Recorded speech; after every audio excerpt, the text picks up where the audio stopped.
Welcome everyone. Thanks a lot for staying with us. You're watching Plain Speak with me, Shivani Gupta. It's been more than 3 years since the India-China standoff began at the line of actual control. And while the negotiations with China continue militarily and diplomatically, the domestic politics over it also refuses to die down.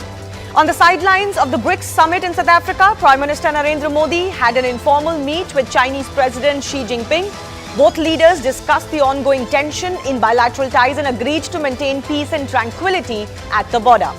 This is the second informal meeting post the Galwan clash. Last year in November, both leaders shared a moment on the sidelines of the G20 summit in Bali as well and discussed the border dispute. But from the statements of the two nations post this meeting now, it remains clear there's a lot of ground to cover to be on the same page. Meanwhile, addressing a public rally in Ladakh's Kargil on the last day of his extended visit to the Union Territory, Congress MP Rahul Gandhi claimed that the Prime Minister continues to lie about the situation at the Sino-India border. The opposition leaders even demanded a special parliament session on the India-China border issue. The BJP took no time to ask Congress about its ties with China or the Congress party's ties with the China CCP. The Aam Aadmi Party went on to suggest that China is not only not responding to India's advances in a bid to attack the Modi government, even as India tries to pin down the dragon, it also wants further demands to be placed on the table for China. So the big question we're asking today is this domestic politics and bickering over a sensitive issue like the border issue with China, an adversarial nation, loose comments, hurting Indian interests at the end of the day? We'll take that question to our guest joining us in just a bit. But first, let's understand what this controversy is all about. As I mentioned, two leaders, India and China leaders, Prime Minister Modi and Chinese President Xi Jinping, they had an informal meeting on the sidelines of the Brics summit in Johannesburg. A few hours later, both countries issued a statement about the meeting where the border tussle at the LAC was discussed. But the Chinese statement said that it was India that had requested this meeting with Xi Jinping on August 23, while the Indian government source said that there was actually a pending request from the Chinese side.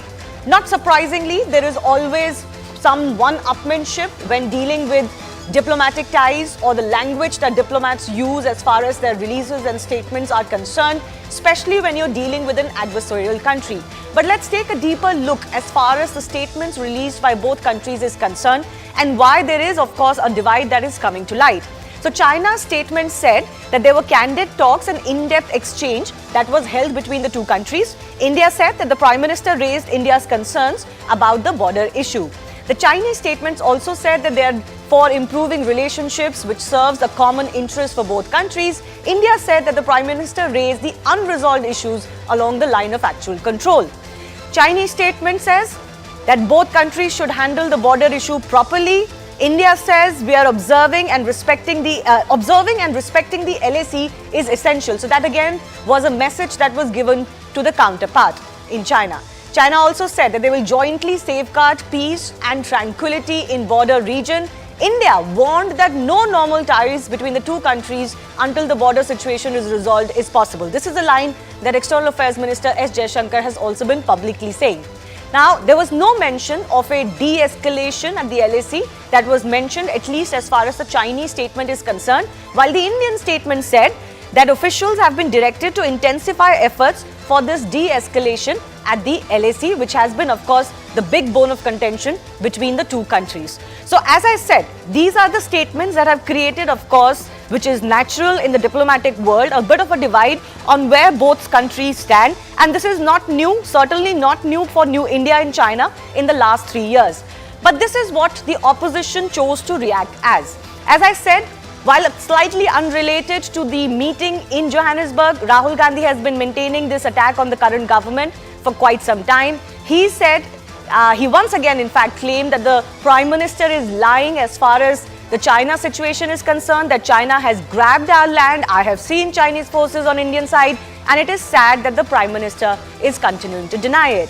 The AIMIM chief, Asaduddin Owaisi, also lashed out at the government, and he claims that there's been a capitulation by the Modi government in front of China, which is shameful and disgraceful.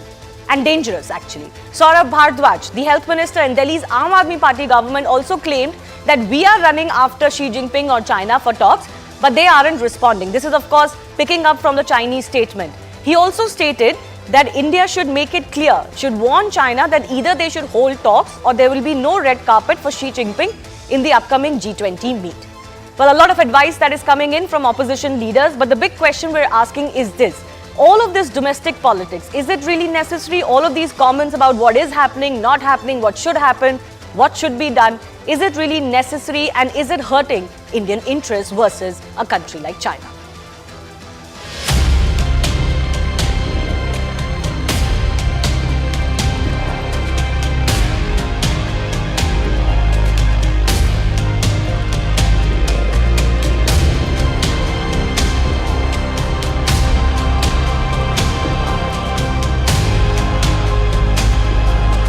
Ladakh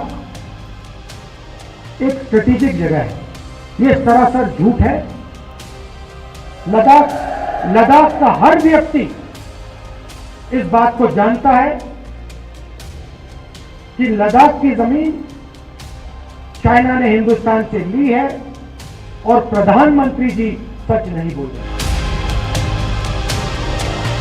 हम चीनी राष्ट्रपति के पीछे पीछे भाग रहे हैं कि हमें बात कर लो, हमसे बात कर लो, मामला सुलझा लो, और वे सुलझा नहीं रहे हैं। तो नुकसान हमारा है, क्योंकि इस वक्त चीन हमारी ज़मीन पे बैठा हुआ है। चीन से दो टूक बात करनी चाहिए, वरना G20 के अंदर चीन के आगे रेड कारपेट हमें नहीं बिछाना चाहिए।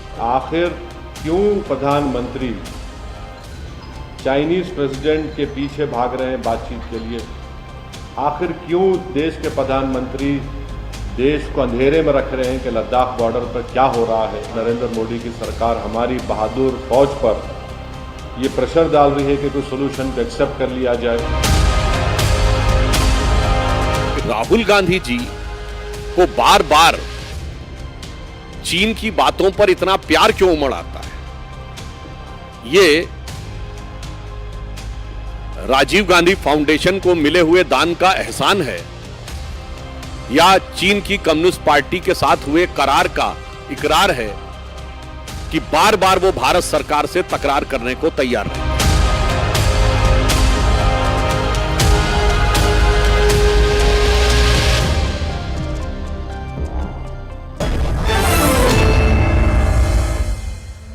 Let's go across to the guests who are joining us. Syed Zafar Islam is from the BJP. Charan Singh Sapra is from the Congress Party. Reena Gupta of the Aam Aadmi Party is also with us. And with us is also Lieutenant General KJ Singh, defense expert, of course, retired professional. Thanks a lot to all of you for your time. Reena, let me begin with you. I'm not quite sure why is it that the Aam Aadmi Party, for example, Saurabh Bhardwaj, would give more credence to what the Chinese side is claiming versus what we are saying. Shouldn't Indian politicians pay more heed to the statement and the cues that are coming in from the Indian statement than by going by what China may try to imply? Shivani, one thing is clear, that the Modi government's policy on China has been a colossal failure.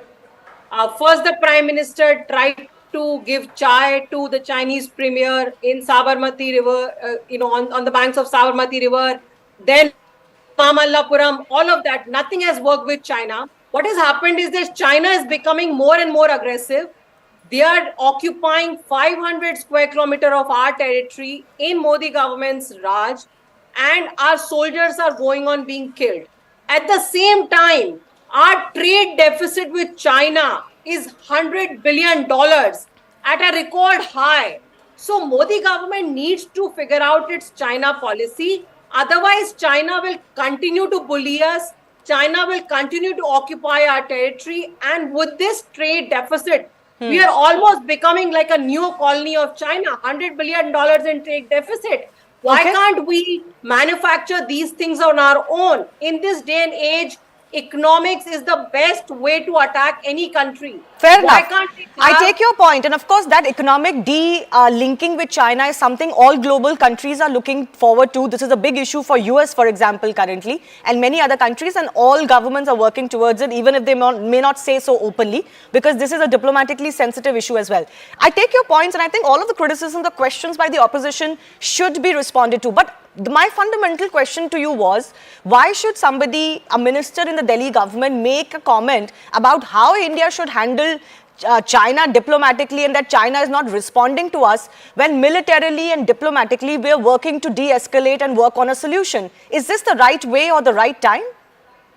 Because, Shivani, there is never a right time with this government. When have they been honest about China to the country or to the parliament or to the opposition leaders? Why don't they, if they have failed on their own very clearly, their own external affairs minister is saying that what do you expect me to do? China is a bigger economy. So clearly they have no clues. Maybe they should take the opposition leaders into confidence and take some of our ideas, because their ideas clearly have not worked. What should we do? We certainly cannot But cut the off our ties problem with China. This government, Shivani, the problem with this government is that they think that अपनी आंखों पे पट्टी बांध लेंगे और China चला जाएगा. That is not happening. All In the right. last Let me 10 take years, that to is Syed not Zafar happening. Islam. Let me take China that to has Syed just Zafar become Islam. more and Then more I'll give the Congress aggressive. representative an They are opportunity as well. occupying more and more of our territory. Okay. Syed Zafar Islam, the constant criticism against the government is that as far as this issue is concerned, and whether China is in India or the land that India believes is ours, if we talk about status quo ante, what does that really mean? What is the status today? The government has been sketchy, to say the least, as far as those details are concerned. These are genuine questions, even if sensitive to a large extent, but in whatever way possible, the government should give clarity on this issue. Shivani, I have three questions, and please allow me to respond each one of them. First of all, the question which you have posed, let me respond to that first. As far as China is concerned, they have not occupied an inch of our territory. This is something which has been stated by the defense minister as well as the external affairs minister on the floor of the parliament. So if somebody says that they have occupied our territory, is absolutely incorrect, and they are just misleading the nation. Yes, there is a tension at the light of actual control, but LSE, and that is what we are trying to de-escalate, because we have built massive physical infrastructure which was missing during UPA time, and that is what the initiative we have taken. And China definitely is upset that we are building massive infrastructure there, Yes. and we have spent money to make our country safe and secure from the Chinese army and from the any at the border level.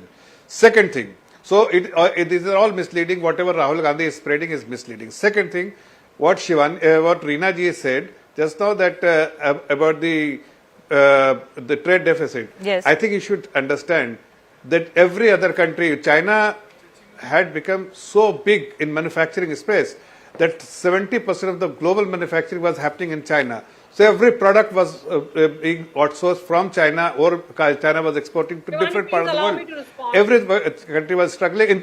Just a second, I didn't interrupt anyone. So the Honorable Prime Minister has taken initiative of Atmanirbhar, self-reliant India, and it doesn't happen just as a magic Okay. wand, but you just What about the issue of the defense? What about the issue? It will happen. Yes, but Zafar Islam, what about the issue of the policy towards China?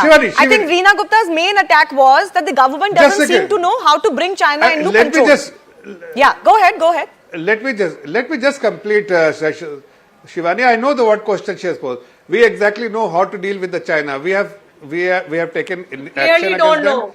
And once we become self-reliant, once we have made a policy when will that be? to attract No, Reena ji, not like global this. players. Reena ji, not In like India, this. I will I'm not allow making- you to interrupt and hassle Reena, other guests please like this. keep Not your like mouth this, shut. I please. didn't interrupt you. No, not like this, please. Keep your mouth shut. I didn't Okay, interrupt let's you. calm down. Let's not lose No, our this is temper. not the way I Let's just didn't me, interrupt. just She was Zafar Islam and scripted. me, please. Zafar Islam. There's a and me. language because you deserve that language. You deserve that language. Let's You not deserve lose that our language cool, because but I'm let's repeatedly please allow requesting you. everybody I didn't uninterrupted interrupt. time. Yes, go ahead. I'll give you 30 seconds more.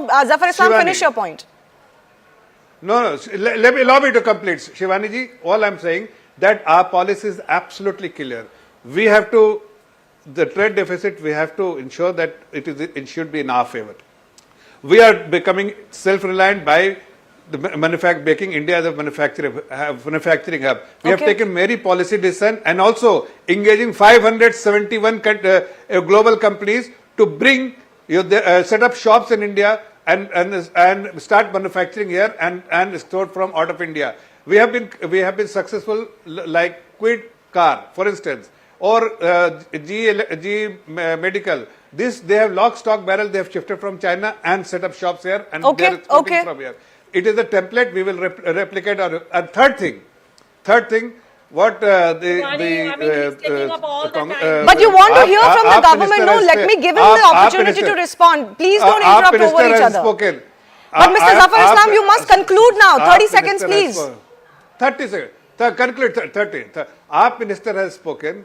Despite sitting on constitutional position as a minister in Delhi government, he is making a mockery of his own position and making the statement against the Honorable Prime Minister. It is really in very bad taste. People should drag him and thrash him because it doesn't deserve to sit in. Okay, I don't know we need to go to that extent. Zafar Islam, he cannot make a. Let's not go to that extent. He cannot make this kind of a statement at all. No, you can question the statement and where it is coming from, but let's not talk about anybody getting thrashed or anything. How can you? You have no business to comment on. Yeah, fair enough. You can say that. I'm just objecting to that one statement about people thrashing him. Let's not go down that road, please. I object to that statement. Charan Singh Sapra, I want to come to you. The government maintains, we have said it clearly again and again, the defense minister has said it and others have said it, there is no land grab by China. There are tension points, there are sticking points, and the fact that for the first time India is staring right down in the eyes of the dragon is a huge departure from how Congress in the past has dealt with China. These are also legacy issues. What position does Congress have to raise these issues against the government? This is what the BJP says. It reminds you not only of your tenure, but of the supposed MOU between the Congress party and the CCP. See, Shivani, we have just seen the arrogance of the BJP spokesperson when he used the words as a thrashing on the street or whatever he said now. In a similar way, we have been seeing that the BJP leaders, right from the spokesperson to the Prime Minister, they have been blatantly lying to the nation. Now he is talking that nobody has come into our land, but it is their member parliament Tapir Geo who spoke in the house. In the parliament, he has given a statement in 2019 saying that around 50 to 60 kilometers the Chinese troops have come on Indian land. It was the BJP councillor Mr. Chaudhon from Ladakh who had said that Chinese people have come into our land, and 65 patrolling points, out of which 26 patrolling points our army is not able to go for patrolling. The buffer zone has been shifted from the actual point to the Indian side. So these are the points which the people in Ladakh, they know, and Shri Rahul Gandhi, when he's gone there, he has listened to the people's mind. Unke man ki baat unhone suni hai, apne man ki baat nahi kahi hai. If the local people over there in Ladakh are saying that we are not able to take our cattle for grazing at a particular place where we used to go earlier, then that is the fact. Prime Minister is also lying by saying ki koi ghusa nahi hai. These are wrong words. Their own member parliament Tapir Geo I quoted. I am quoting Subramaniam Swamy also. Why they are not attending? Why the dignitaries or the what you say, defense experts, they have also said there are pictures, satellite pictures which show that yes, there is I'm aware of those satellite pictures, Mr. Sapra, and should be tackled. There is a little bit of disagreement also as far as what those pictures depict, and the situation has also changed from, let's say, May 2020 till now when we're talking about it. But Mr. Sapra, I just have one counter question to you. Mr. Rahul Gandhi, of course, as an opposition leader, is well within his rights to raise these questions. If I remember correctly, and you would remember, this discussion has happened in Parliament on the floor of the House as well. There were several Congress leaders that posted, I think, about 9 questions to the government on the issue of China. Some of them were answered, some of them were not answered due to the sensitivity of the issue. Why is it that you make this a rally point or an issue to be raised in rallies instead of, raising this either in Parliament or in forums that are available to the opposition to talk to the government too? Shivani, let me remind you that Mr. Manish Tiwari in the Yes. recently concluded this no confidence motion, he has spoken elaborately on Chinese intrusion only. But Honorable Prime Minister, he did not respond to even one question what Mr. Manish Tiwari asked in the parliament. So this is the hypocrisy or double speak of Bharatiya Janata Party and the Prime Minister. This hypocrisy should stop, double speak should stop, the water boutry should stop. And when they are talking about, when they are putting charges on the Congress party, let me ask them few questions. Observers Research Foundation. This is a foundation attached to BJP and RSS, where Mr. Jai Shankar's son is a trustee over there. That organization has got 3.51 lakhs as a donation between year 2016 and 2018. Vivekanand Foundation is associated with RSS. They have got a donation of around 2.6 crores. Between mean from 2019 China? and 2020, BJP leaders have been associated with Chinese Okay, fair enough. party. And I'll allow also Mr. PM Zafar Cares Ali- Fund. I'll allow Five Mr. Zafar to Chinese respond, but one companies of our have given around 300 crores in PM Care Fund. Reena ji, I'll come to These you are in the reasons second why round. PM is soft. Okay, This is the reason. one of our this is guests the has reason not why spoken. Jaishankar is saying One he of our cannot guests pick has up a not fight with a spoken. bigger Lieutenant economy. General KJ Singh, I want to come to you for your expert opinion as well. How should a country diplomatically, militarily deal with an adversarial country like China? We know what China is up to. I don't think on that there is any disagreement. They have tried to change the status quo unilaterally. This time around, India has held its ground. I don't know, the government maintains that they've not lost any ground. Some experts have pointed out they have indeed lost ground. But politically speaking, does this help when there's internal bickering versus a country like China, which speaks in one voice? I'm not saying we should be like China, but for whatever reasons, from there is one message that comes. Shouldn't we as a country also send one message? Shivani, that is an ideal thing. And Jai Hind to all your viewers. See, we have to understand China's game. In 1988, China clearly said, let's keep this issue on the back burner. Let's future generations deal with it. And thereafter, suo moto took up a line of 1959 and pushed it forward. And as late as 2018, the Chinese president told Mattis, U.S. Defense Secretary, that we are not going to give away even an inch. Now, in that format, we should deal with China. We are currently involved in a process of disengagement. Disengagement has taken place at Pangong Tso on Fingers area. It has taken place in Galwan, Hot Spring, Gogra, that is your patrolling point 14, 15, 16, 16 Alpha. We are locked up in Depsang and Demchok. Yes. Now, Depsang and Demchok, we have to resolve. And there is some amount of traction. Now what China has done is, I find it very, very amusing, very immature on part of China. Why should they have come out with a statement like this, that this meeting was at insistence of India? Of India, yeah. Both sides want to talk. Absolutely. What So is obviously wrong the Chinese, the Chinese What is design so is wrong with always it? to poke India, to provoke India, to try and gain an upper hand. My question is exactly this. We should read through this. At least internally, we should not bicker on that. To create a fault line. Exactly. To create a fault line within us. See, now, for China to say this, and China is in some sort of a chaos. Don't discount the fact that in economic forum, Xi Jinping didn't even go. He sent his own commerce minister. There is some churning taking place in China. We should take advantage of that, and we should also not expect that suddenly there will be a solution to this problem. No, this is only a disengagement. After this, there will be higher level of talks at political level, and all this while talks are going on. 19 rounds of talks took place between corps commanders. Thereafter, there were talks at the level of division commander.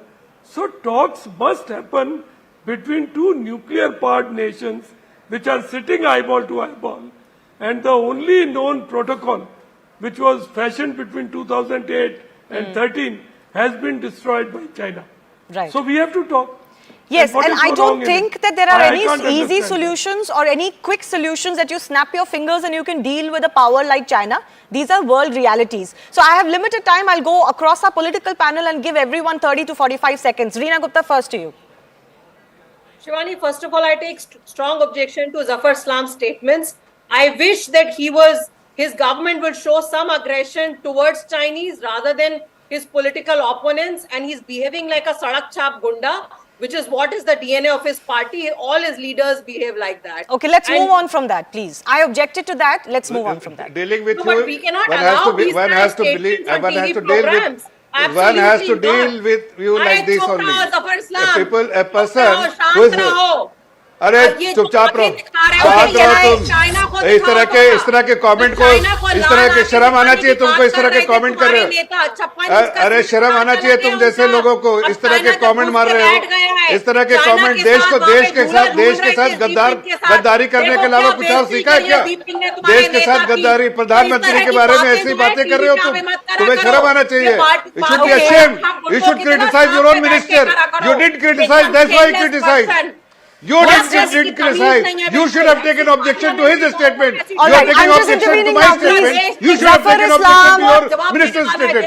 Zafar Islam and Reena Gupta. Reena Gupta, please, I want to give you 30 seconds. Please make your point on the subject. Reena Let's Gupta not को go down तमीज this. नहीं है, बदतमीज औरत है ये। Please, let's not do this, Zafar Islam, please. Only Reena and I, only Reena and I. She doesn't Please, know how to behave. I request Get all him of to you, shut up, please Shivani. maintain your calm, maintain your cool. You are on a national television debate. Please control yourself. Reena Gupta. Shivani, as I was saying, it is very clear China is a bully.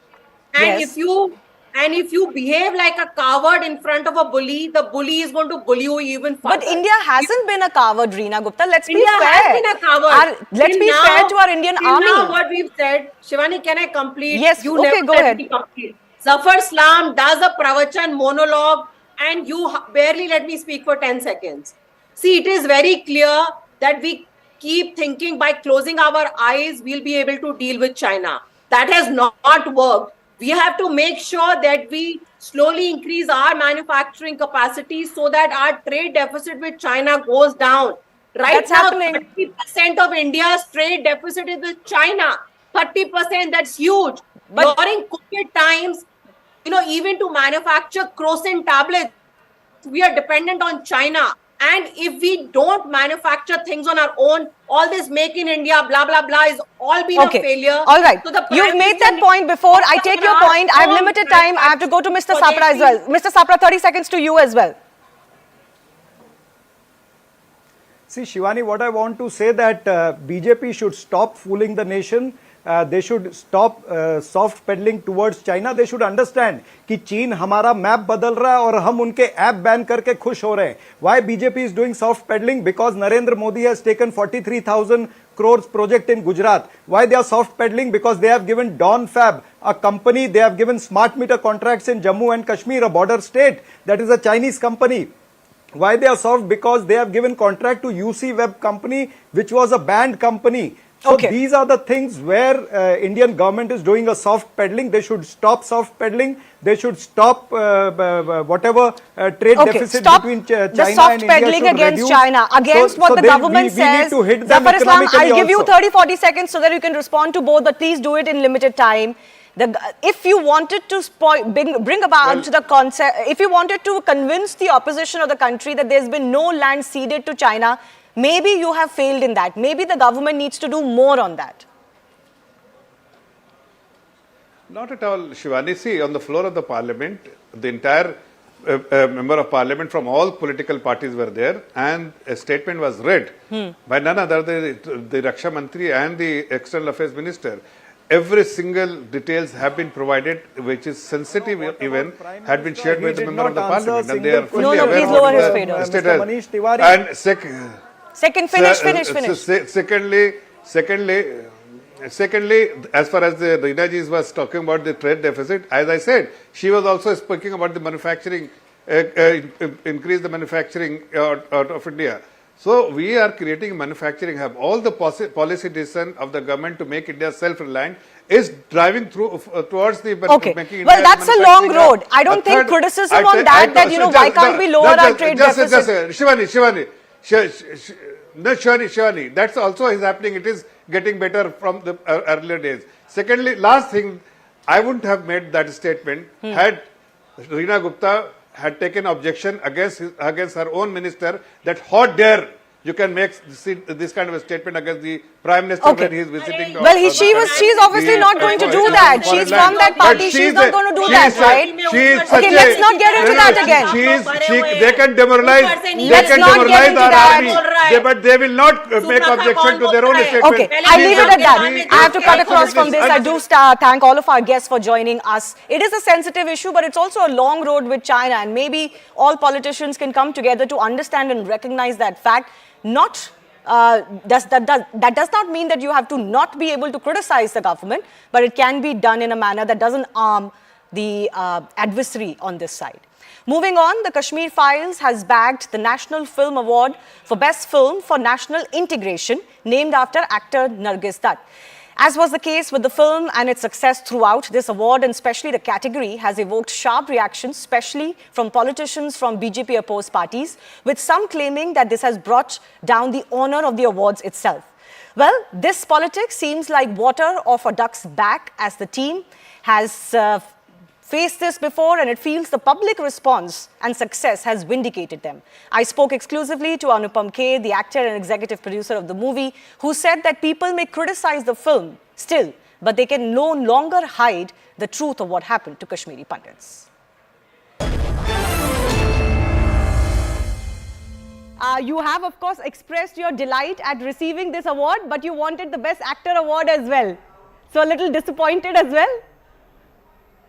No, that's not true. I said to you, yes, I said that in an acting category also, since this is undoubtedly one of my finest performances, and I'm saying it myself. Yes. I was expecting it, and there is no harm in expecting things. Yes. But that doesn't take away the fact that I'm equally happy for everybody who got the award.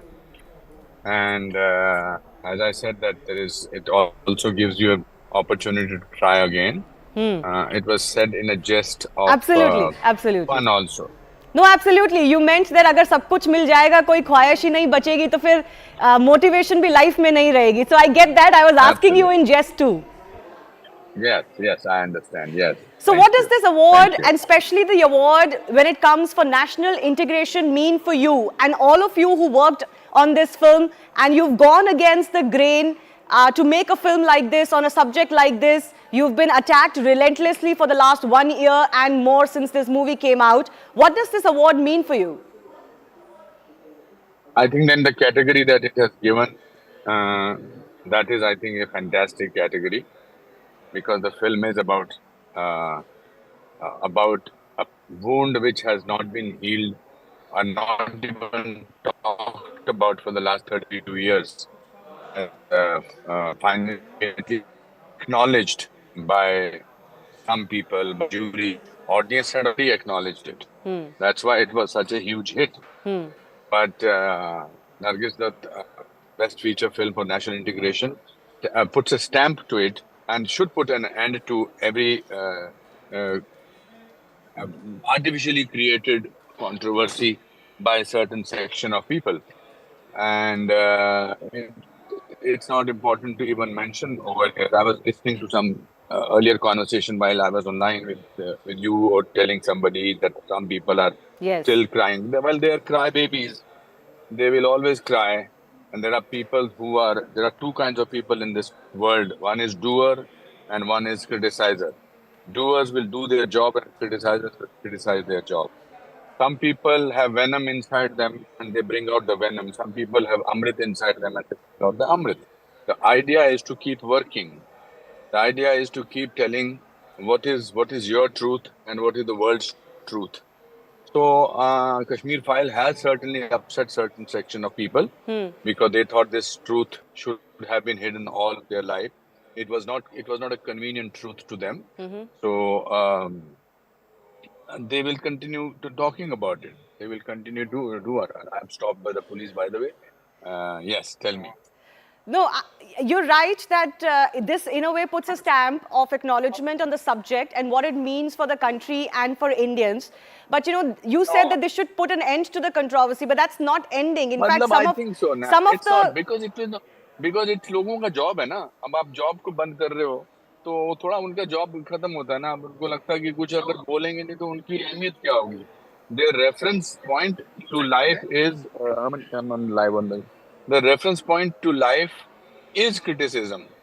So it's like a दुकान for them. It's like a job for them. So they have to keep doing the job. If the दुकान बंद हो जाएगी तो फिर उनका कैसे चलेगा. तो आप उनके पेट पे लात मार रही हैं उनको बोल के.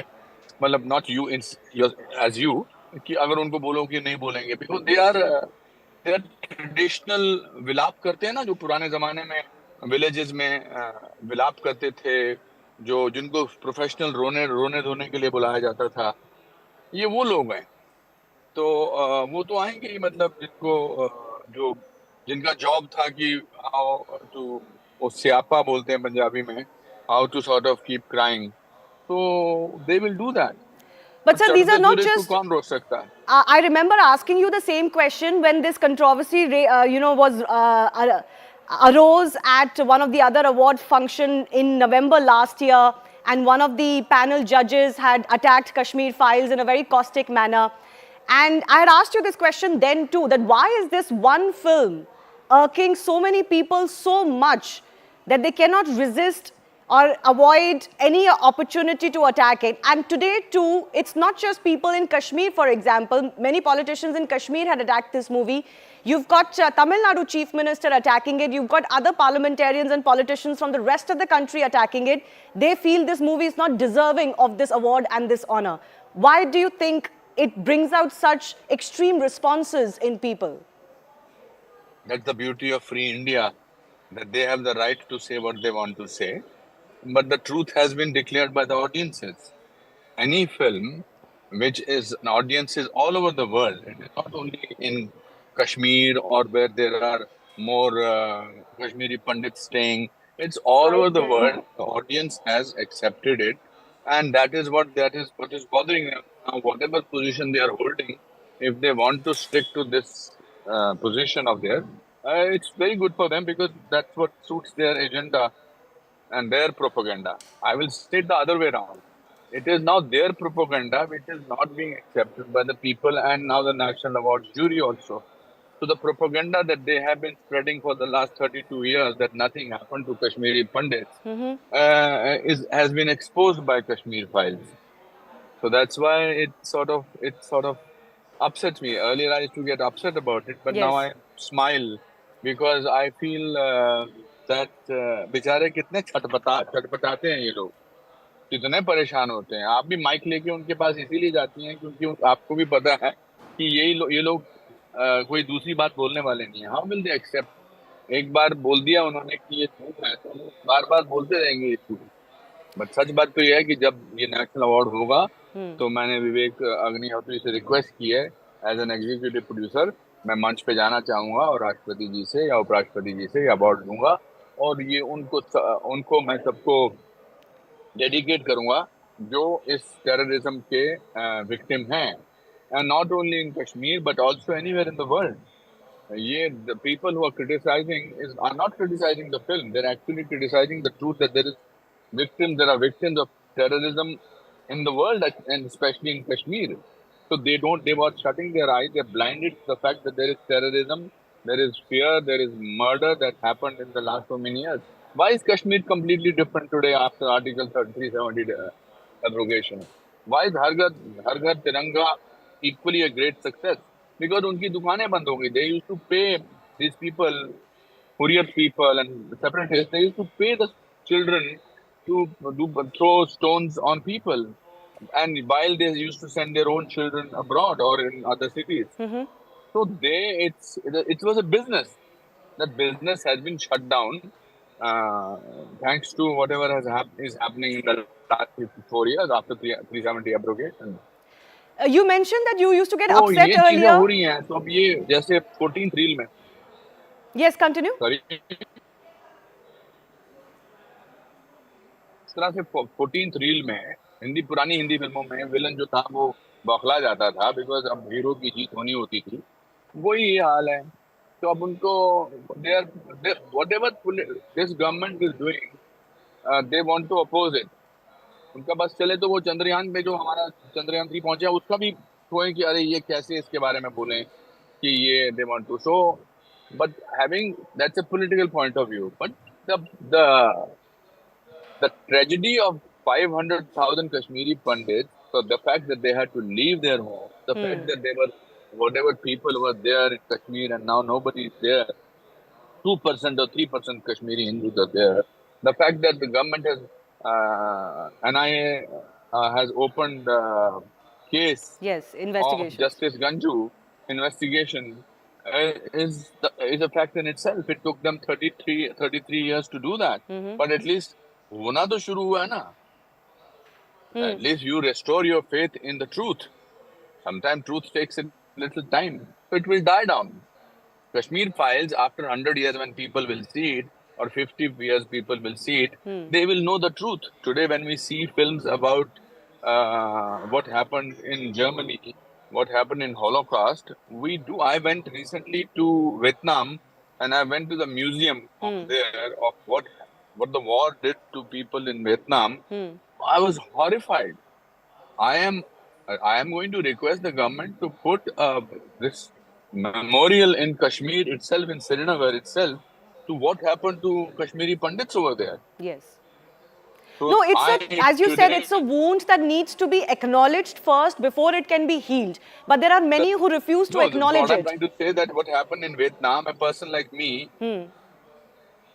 it's okay, let them refuse to acknowledge it. अब उगते हुए चांद को या उगते हुए सूरज को वो अगर बोलते हैं कि सूरज नहीं उग रहा, तो इसका मतलब ये थोड़ा कि सूरज नहीं उग रहा.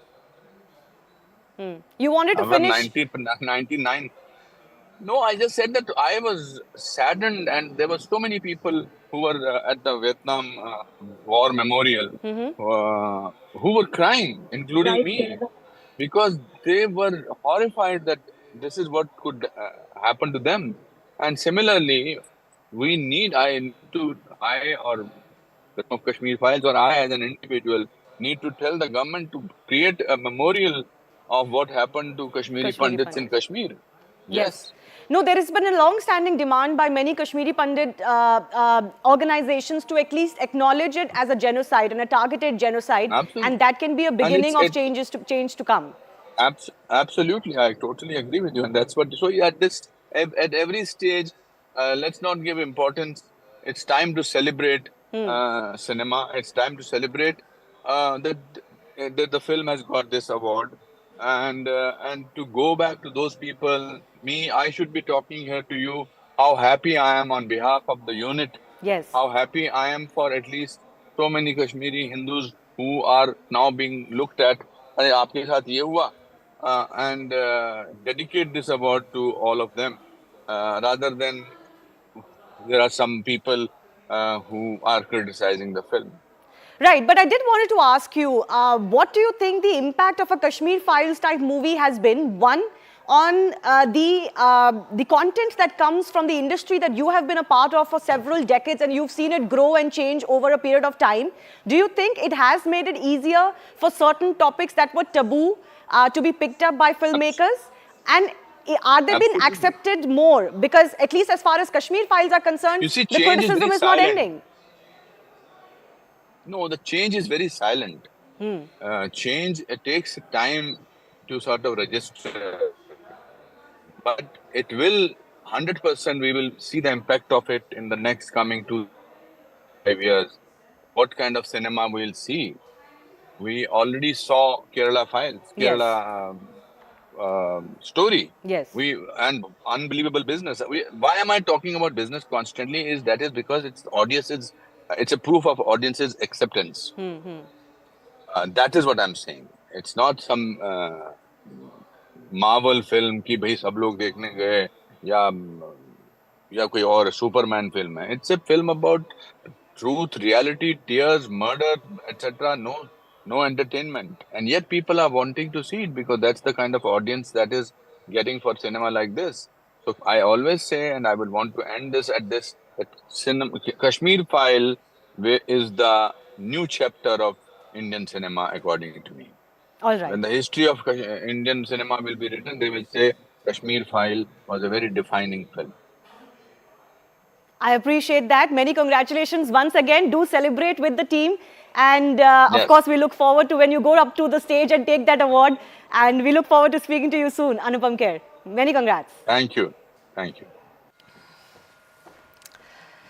Time for us to slip into a very short break. On the other side, an exclusive conversation coming up with Atul Keshav, the head of the U.S. IBC, as the Business 20 kicks off in the national capital and the country gears up for the G20 summit. More and more to watch out for. That coming up in just a bit.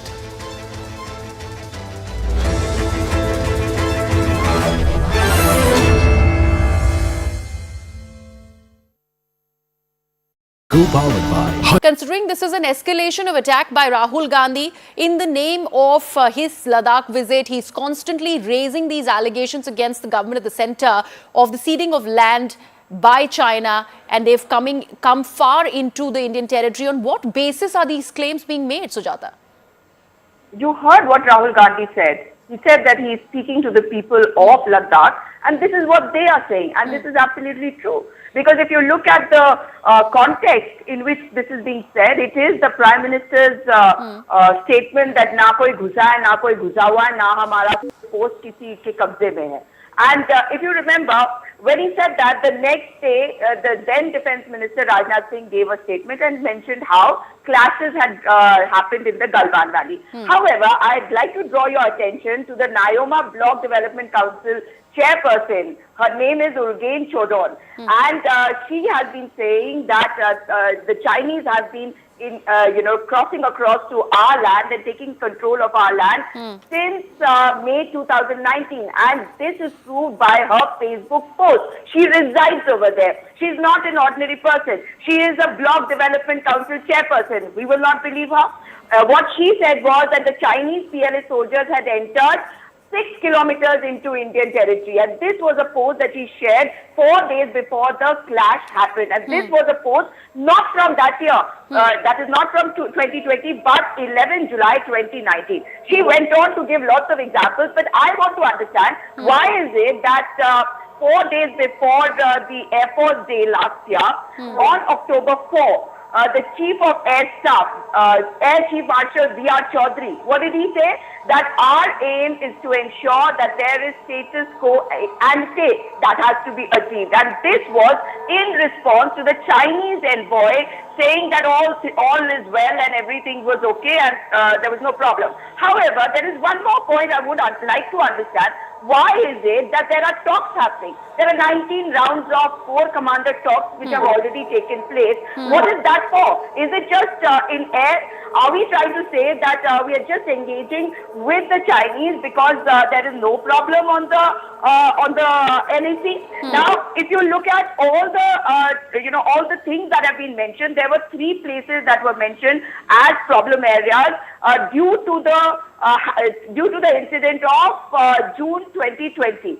And what are these areas? The Depsang Bulge, the patrolling point over there, 15, and of course, Demchok. So are these being spoken of in air? What happened in Russia the same year? Why were we talking to the Chinese over there when we had the SCO meeting happening over there? The Defence Minister Rajnath Singh, this was all in the public domain. This is nothing to hide. And when people of Ladakh are saying it, Rahul Gandhi has been there for quite a few days now. He's meeting people.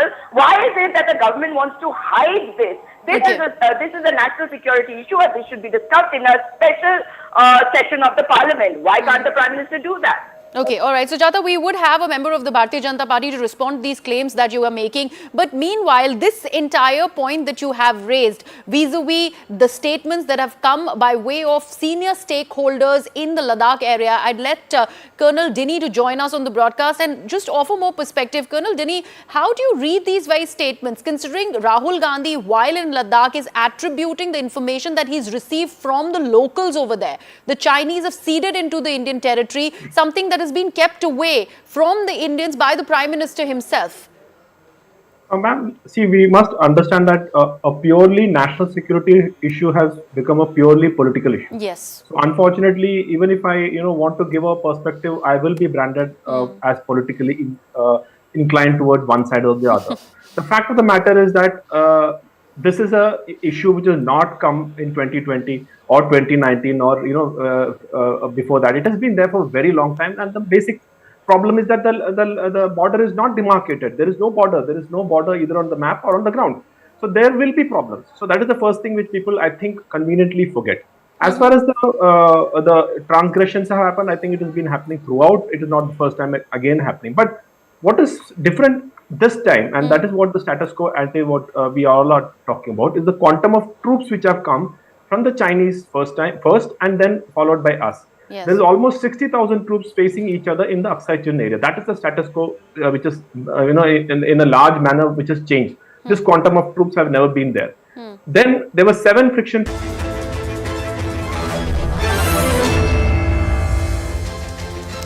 Welcome back. The G20 summit meeting in the national capital is approaching fast. Remember, this 2-day event on September 9 and 10 marks the culmination of a whole year's build-up and several meetings under the G20 banner with India as its president.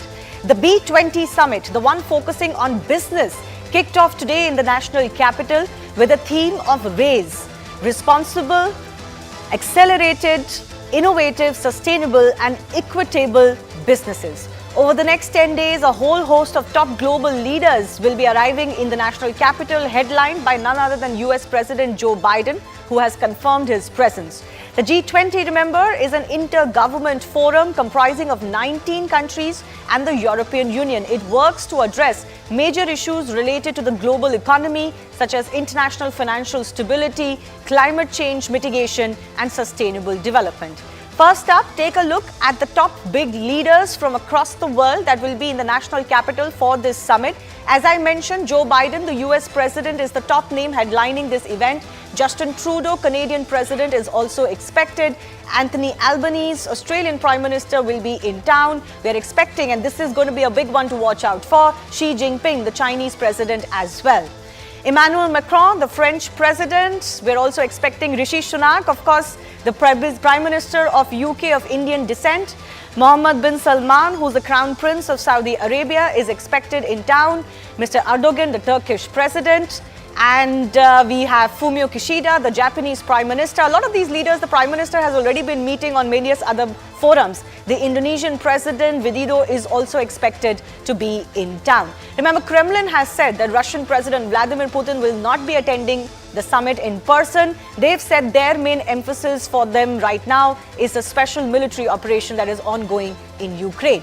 Now, the G20 is a massive occasion for India, and in many ways, the timing couldn't have been better for the country. It positions India as a driving force of unity, especially with the message of Vasudhaiv Kutumbakam, the world is one family. It showcases India's stability during an economic crisis. Today, India is the brightest global spot on the economic front. It also solidifies India's position as a mediator with world powers. More and more countries are using India's heft in figuring out certain complex equations. It is also an opportunity to take the lead in tackling climate crisis. Remember, India is performing much better than most countries, developing or developed, in meeting the climate goals that have been set for the world. And this forum acts as a bridge between the superpowers and the developing countries. And between them, they control most of the economy of the world. And therefore, India will also look to get as much support and more as possible during these 2 days.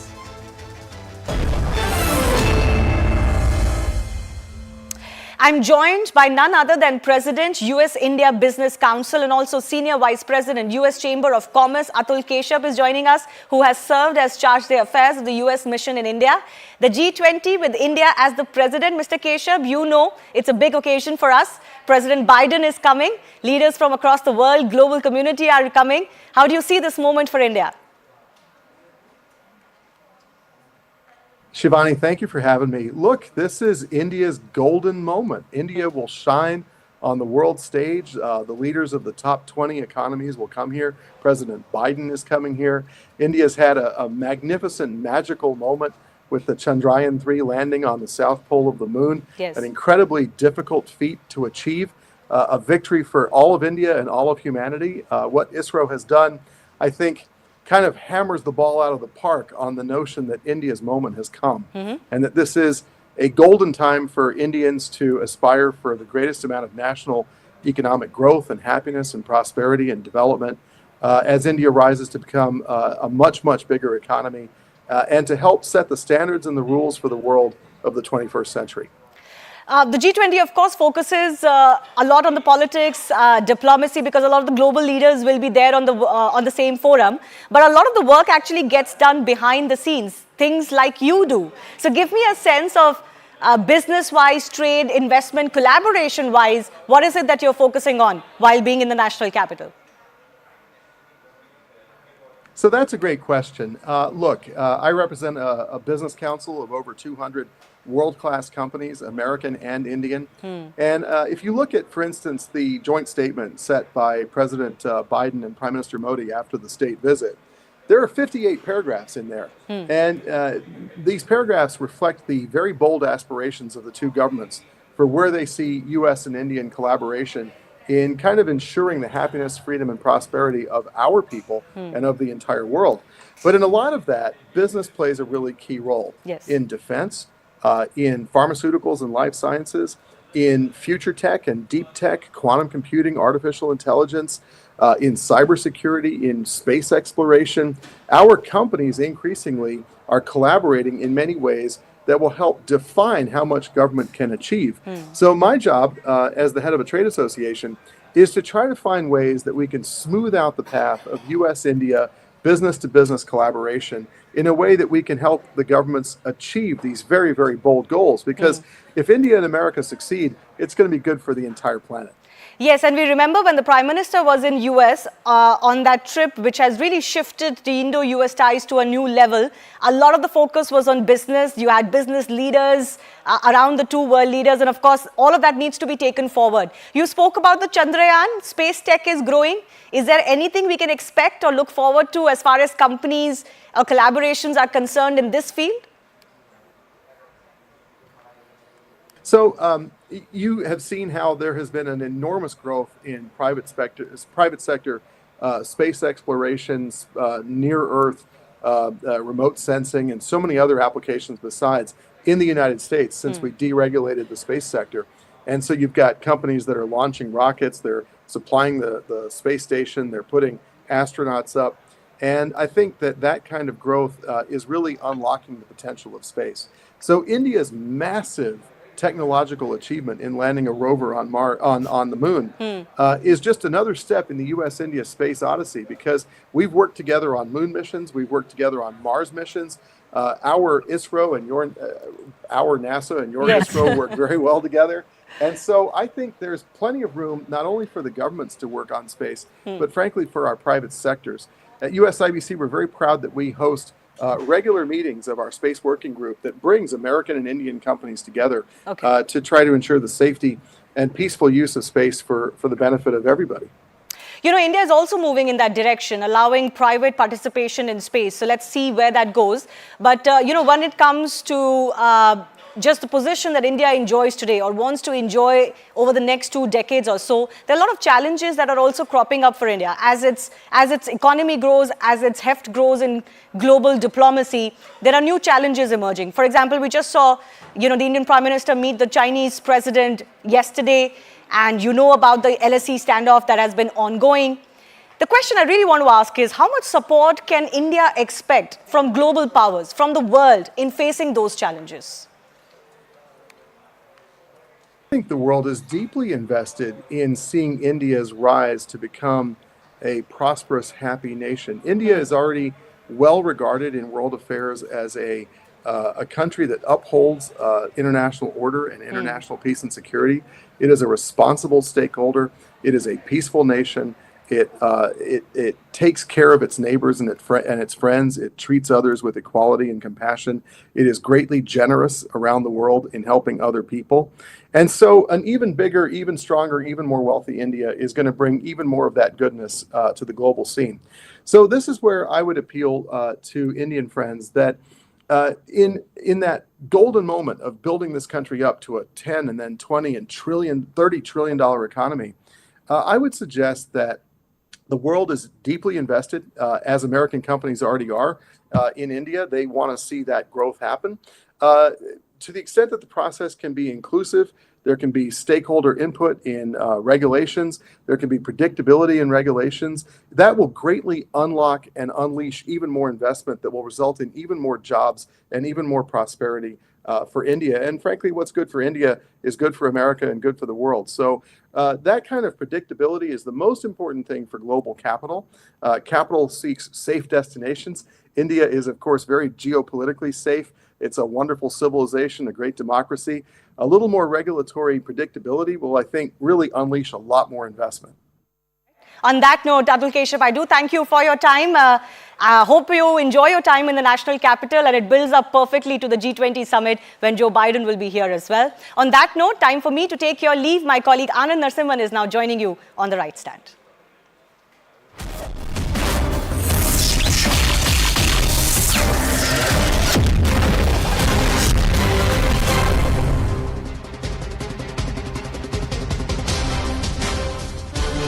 Namaste, Jai Hind, and welcome to this edition of The Right Stand. I'm Anand Narasimhan. Ladies and gentlemen, let's start this edition with pictures of the rover on the moon. It's actually roving, ladies and gentlemen. ISRO has put out the pictures of the Pragyan rover coming out of the Vikram lander, and has also confirmed, they have confirmed that the rover has successfully traversed a distance of about 8 meters. Rover payloads, LIBS and APX are turned on, and all payloads on the propulsion module, lander module and rover are performing nominally. So great news as we see these pictures and also the video of the rover coming down